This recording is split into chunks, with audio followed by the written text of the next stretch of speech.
Sinulat ng magkakahalong mga komento ang PBB housemate na si Caprice dahil sa naging rason niya sa pag-nominate sa kasamahang housemate na si Rave sa programang Pinoy Big Brother. Nangyari ito sa nomination ng nasabing reality show kamakailan lang kung saan makikitang binigyan ng isang puntos ng tandem nila Caprice at Joaquin ang duo nila Ashley at Rave. Ayon kay Caprice, hindi maayos ang paghuhugas ng pinggan ni Rave at may natitira pang mga bula rito. Dagdag pa niya, delikado ito sa kanilang mga housemates. Panoorin ang video. Binibigyan po namin ng 1 point ang Ash Rave po, kuya. Specifically po kay Rave, kuya, dahil hindi po niya nagagawa ng maayos yung chores. Lalo na po doon sa paghugas po ng pinggan, kuya. May mga bubbles po, kuya, at delikado rin po yun para sa amin, kuya. Hugas po ng pinggan, kuya. May mga bubbles po, kuya, at delikado rin po yun para sa amin, kuya.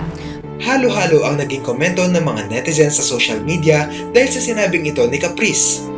Ayon sa iba, ang baba umano ng rason na ito dahil pwede niya namang prangkang sabihin kay Rave ang problema niya para hindi na maulit, pero mas pinili niya pa rin itago ito para magamit sa nomination.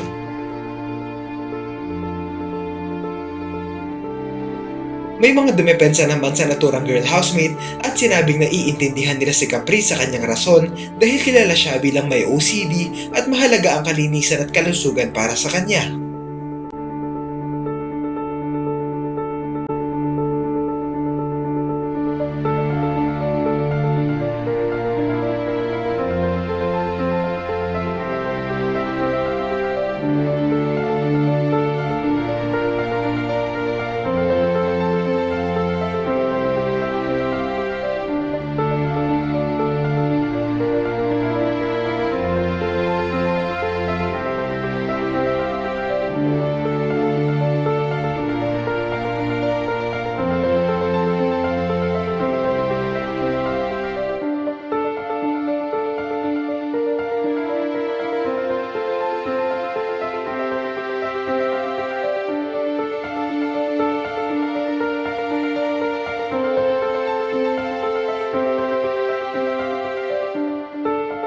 Sa nagdaang mga nominations, marami rin sa mga viewers ang nakapansin na tila puro tungkol sa household chores na lang ang nagiging basehan ng mga housemates sa pag-nominate kahit pa may iba pang pwedeng rason na sabihin.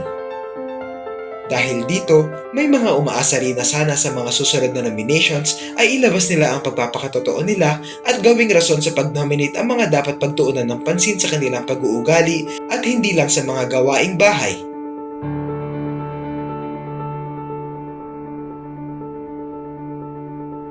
Ano ang masasabi nyo rito?